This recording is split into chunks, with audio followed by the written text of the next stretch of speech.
This Lent, 2021, the Carmelite Sisters of Baltimore have invited 5 people to share their prophetic dream, their hope for a transformed world. Our first prophetic dreamer for the first Sunday of Lent is Dr. M. Shawn Copeland. To quote womanist theologian Dolores Williams, "The desert may make a prophet and may make a people." For us, the desert or wilderness summons images of dry, barren, and desolate topography. Thanks to Hollywood, we visualize deserts as large, extensive areas of blowing sand, although some of our planet's deserts are comprised of outcrops of bedrock or eroded sandstone, gravel boulders and pebbles, canyons and pinnacles, fissures and ravines.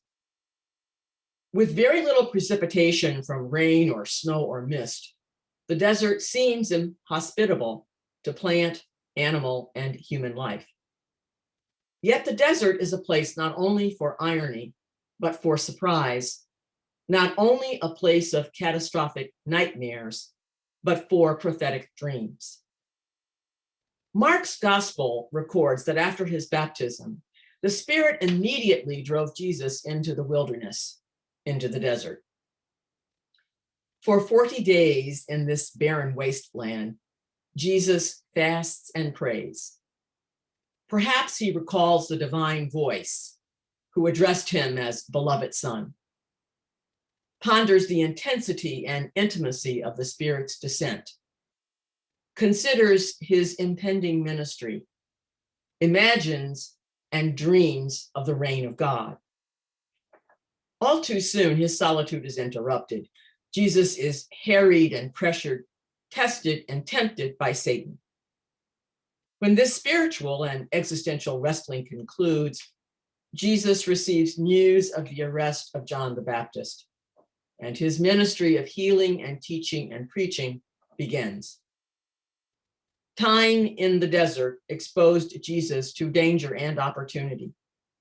He wrestled with temptation and fortified himself for the prophetic ministry that lay ahead.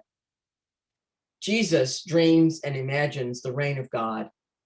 He dreams a welcome table for all. Perhaps our time in quarantine may be likened to time in the desert, in the wilderness.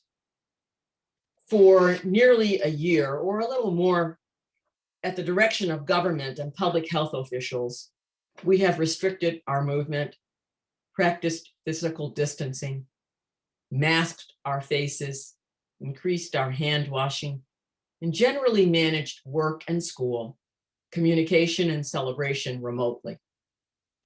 This has been difficult. Some of us have wrestled with illness and the death of loved ones. Some of us have pushed against the dreariness and bleakness. Others of us have had to examine our comfort and security, and still others of us have surrendered long-held plans. Time in our desert, our wilderness of quarantine, has chastened, and it teaches us whether or not we are eager for the lessons. Still, our God does not leave us in quarantine, in the desert, in the wilderness, not alone, not ever, not forever. We are all called to dream new dreams. Given the strain of deep divisions that fracture our nation, our church, we must dream and dream together. We must embrace one another, live and stand and move with other children, women, and men who may be different from us in culture, history, religion, nation, race, social class, culture, sex, and sexual orientation. Our solidarity with them is our future, just as the incarnation is God's own radical act of solidarity with us, his love and hope and life in Jesus for us. My dream for us is that our time of quarantine may be for us a place in which we dream and emerge with increased reverence attention, and devotion for one another and for all creation. We hope you can join us next week for the second Sunday of Lent, when our prophetic dreamer will be Sister Gloria Schaub, SSJ.